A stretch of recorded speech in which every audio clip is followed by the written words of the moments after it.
This is how the President of the United States travels in the 21st century.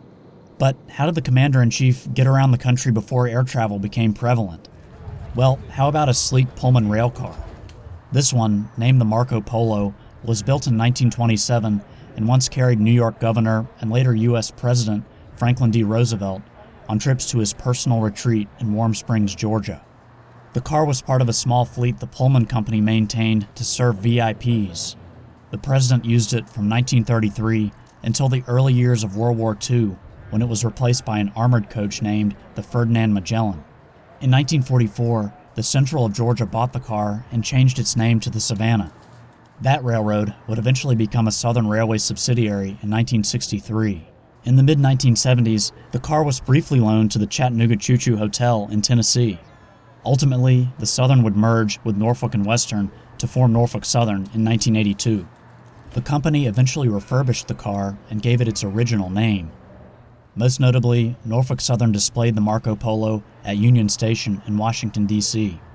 But now, it was time for a change of scenery. It's a tremendous day for the museum and the history of the museum. On Saturday, November 14th, 2020, Norfolk Southern delivered the car to the Southeastern Railway Museum in Duluth, Georgia. I'm pleased to be here representing Norfolk Southern and to hand over the keys to the 70-foot long land yacht. Really, it's probably the Gulfstream jet of its day, albeit at an altitude of about 20 feet off the ground. But this car is much more than just another exhibit.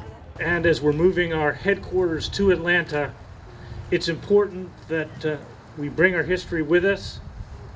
And by placing the car here, we make our history and our heritage more accessible to all. And that heritage was on full display. NS 8099, which pays tribute to the Southern Railway, escorted the car to the museum. It was parked next to Southern 6901, an EMD E8 that once hauled the famous Crescent.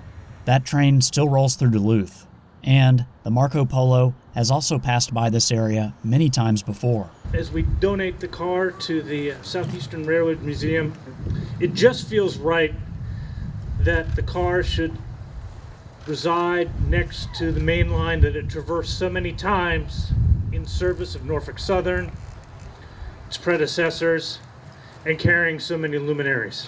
So, what was it like to travel inside this car? Well, it had many of the amenities you just can't get on an airplane. How about a full bathroom and beds you can actually stretch out on? And note the handrails. Remember, FDR had polio, and these helped him move around. The car also has a dining and conference room. And of course, a kitchen for preparing the president's meals. The original kitchen was much smaller. This area was modernized as the car's role changed. It was ultimately used by Norfolk Southern to entertain politicians, prospective customers, and corporate leaders. The car will eventually be on display alongside the Superb, a Pullman coach used by President Warren G. Harding. The Marco Polo's days of hosting VIPs are over. But now, it'll have a new job, teaching people about a great American president and taking them back to the golden age of rail travel. Believe it or not, there actually is a set of keys to the car, though it appears unlocked, but I'd like to present them to the museum and have them formally take possession of the car. Congratulations.